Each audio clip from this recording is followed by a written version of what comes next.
കഴിഞ്ഞ ദിവസം ആലപ്പുഴയിൽ കീച്ചേരി പാലം പ്രവൃത്തിക്കിടെ 2 തൊഴിലാളികൾ മരിക്കുകയുണ്ടായി. ഈ വാർത്ത മനോരമയുടെ മുൻ പേജിലും ദേശാഭിമാനിയുടെ ചരമ പേജിലുമാണ് കാണാനായത്. ആ വാർത്ത ദേശാഭിമാനി പത്രം മുഴുവൻ ഞാൻ അടിച്ചു പെറുക്കി. അവസാനമാണ് ചരമ പേജിൽ കണ്ണുടക്കിയത്. അവിടെയാണ് ആ വാർത്തയുള്ളത്. അത്ര നിലവാരം പ്രതീക്ഷിച്ചാൽ മതി. അവിടെ നിന്ന് അത്രയേ അവർ ചെയ്യുകയുള്ളൂ. നിർമ്മാണത്തിലുള്ള ഒരു പാലം തകർന്നു വീണു. അവരുടെ വാർത്ത അവിടെ അവസാനിക്കുന്നു.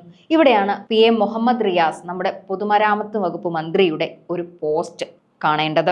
ആലപ്പുഴ ജില്ലയിലെ കീച്ചേരിക്കടവ് പാലം നിർമ്മാണത്തിനിടെ ഉണ്ടായ അപകടം അത്യന്തം ദുഃഖകരമാണ്. സംഭവത്തെക്കുറിച്ച് അടിയന്തര അന്വേഷണം നടത്തുവാൻ പൊതുമരാമത്ത് വിജിലൻസ് വിഭാഗത്തെ ചുമതലപ്പെടുത്തിയിട്ടുണ്ട്. പൊതുമരാമത്ത് വിജിലൻസ് റിപ്പോർട്ട് ലഭ്യമായതിനു ശേഷം പരിശോധിച്ച് ആവശ്യമായ നടപടികൾ സ്വീകരിക്കും. അതെ, നമുക്കറിയാം, സമഗ്രമായ അന്വേഷണവും റിപ്പോർട്ടുകളുമാണ് നമ്മുടെ ഇടതുപക്ഷ സർക്കാരിന് ഏറ്റവും പ്രിയമുള്ള കാര്യം. ഈ പോസ്റ്റിന് താഴോട്ട് പോയി കഴിഞ്ഞാൽ മുഹമ്മദ് റിയാസിന്റെ പേജിൽ തന്നെ 150 പാലം എന്ന ഒരു ലക്ഷ്യത്തിലേക്ക് മന്ത്രി എത്തിയതായി പറയുന്ന ഒരു വീഡിയോ ഉണ്ട്. അപ്പോൾ 150 പാലങ്ങൾ സർക്കാർ ഇറങ്ങുന്നതിന് മുമ്പ് നിർമ്മിച്ച് തരുന്നുണ്ട്. ഏത് പാലം ഏത് സമയം ഇടിഞ്ഞു വീഴും എന്നുള്ളത് നമുക്കറിയില്ല. നമുക്കറിയാം, കുഴിയുള്ള പാലങ്ങളും കുഴിയില്ലാത്ത പാലങ്ങളും അങ്ങനെയൊക്കെ നോക്കേണ്ട അവസ്ഥയിലേക്ക് മാറുകയാണ് ഇപ്പോൾ. നമ്മുടെ റിയാസ് എവിടെ കൈയിട്ടോ അവിടെ കുഴി ഉണ്ടായിരിക്കും, അല്ലെങ്കിൽ അത് ഇടിഞ്ഞു പൊളിഞ്ഞു വീഴും. ആ ഒരു നിലയിലേക്ക് കാര്യം മാറിയിട്ടുണ്ട്. എന്തായാലും ആ ചരമ പേജിൽ വന്ന വാർത്തയൊന്ന് കാണാം. പാലം നിർമ്മാണത്തിനിടെ ആറ്റിൽ വീണ 2 തൊഴിലാളികൾ മുങ്ങി മരിച്ചു. മരിച്ചിട്ടുള്ളത് രാഘവ് കാർത്തിക് എന്ന 24-കാരനും ബിനു എന്ന 42-കാരനുമാണ്. അതായത് പാലത്തിന്റെ ഗർഡർ നിർമ്മാണത്തിൽ അച്ഛൻ കോവിലാറ്റിൽ വീണ് 2 തൊഴിലാളികൾ മുങ്ങി മരിച്ചു. ഈ വാർത്തയുടെ അടുത്ത് തന്നെ ഒരു കോളമായിട്ട് കൊടുത്തിട്ടുണ്ട്. പൊതുമരാമത്ത് വിജിലൻസ് വിഭാഗം അന്വേഷിക്കും, മന്ത്രി റിയാസ്.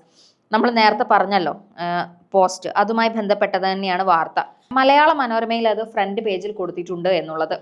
ആ വാർത്തയിൽ 3 ദിവസത്തിനകം റിപ്പോർട്ട് നൽകാൻ മരാമത്ത് വിജിലൻസ് നിർദ്ദേശം നൽകിയതായി മന്ത്രി റിയാസ് അറിയിച്ചതായിട്ട് പറയുന്നുണ്ട്. നിർമ്മാണം പുരോഗമിക്കുന്ന പാലത്തിൽ ഒരു ഗർഡർ കോൺക്രീറ്റ് ചെയ്യുന്നതിനിടെ തകർന്ന് അച്ഛൻ കോവിലാറ്റിൽ വീണ് 2 തൊഴിലാളികൾ ഒഴുക്കിൽപ്പെട്ട് മുങ്ങി മരിച്ചു. 5 പേർ നീന്തി കയറി. ചെന്നിത്തല ചെട്ടിക്കുളങ്ങര പഞ്ചായത്തുകളെ ബന്ധിപ്പിക്കുന്ന കീച്ചേരിക്കടവ് പാലം പണിക്കിടെ ഇന്നലെ ഉച്ചയ്ക്ക് 1:30 ഉണ്ടായ അപകടത്തിൽ മാവേലിക്കര കല്ലുമല അക്ഷയ് ഭവനത്തിൽ രാഘവ് കാർത്തിക്, ഹരിപ്പാട് തൃക്കുന്നപ്പുഴ കിഴക്കേക്കര വടക്ക് മണികണ്ഠച്ചിറ ബിനു ഭവനിൽ ബിനു എന്നിവർ ആണ് മരിച്ചത്. അതീവ നിർഭാഗ്യകരമായ സംഭവം അന്വേഷിച്ച് 3 ദിവസത്തിനകം റിപ്പോർട്ട് നൽകാൻ മരാമത്ത് വിജിലൻസ് നിർദ്ദേശം നൽകിയതായി മന്ത്രി PM മുഹമ്മദ് റിയാസ് അറിയിച്ചു. അതിനുശേഷം തുടർ നടപടി ഉണ്ടാകും.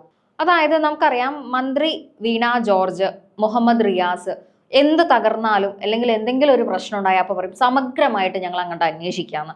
അങ്ങനെയുള്ള ഒരു അന്വേഷണമാണ് ഇപ്പോൾ ഈ അപകടവുമായി ബന്ധപ്പെട്ട് നടക്കാൻ ഉള്ളത്. പക്ഷെ എനിക്ക് മനസ്സിലാവാത്തത്, സർക്കാരിന് ഇത്തരത്തിലൊരു വീഴ്ച പറ്റിയ വാർത്ത ദേശാഭിമാനിയുടെ ചരമ പേജിൽ കൊടുക്കാൻ കാണിച്ച വ്യഗ്രതയാണ് മനസ്സിലാവാത്തത്. നിങ്ങളുടെ സർക്കാരിൻ്റെ കയ്യിൽ നിന്ന് പറ്റിയ ഒരു വീഴ്ചയാണിത്. അതിലും അഴിമതി നടന്നിട്ടുണ്ട്. ഇത് ഞാൻ പറയാൻ കാരണം, നിങ്ങളുടെ തന്നെ നേതാവിൻ്റെ മകനായ കുഞ്ഞു നേതാവ് ബിനീഷ് കോടിയേരി ഒരു ജൂലൈ 10-ാം തീയതി ഒരു പോസ്റ്റ് ഫേസ്ബുക്കിൽ ഇടുകയുണ്ടായി. ആ പോസ്റ്റിനെ കുറിച്ചാണ്. ബിനീഷ് കോടിയേരി പോസ്റ്റിൽ ചെയ്ത ചിത്രമാണ് ഇത്. പോസ്റ്റ് ഇങ്ങനെ: 13 പേരെ കൊന്ന ഗുജറാത്ത് മോഡൽ വികസനം.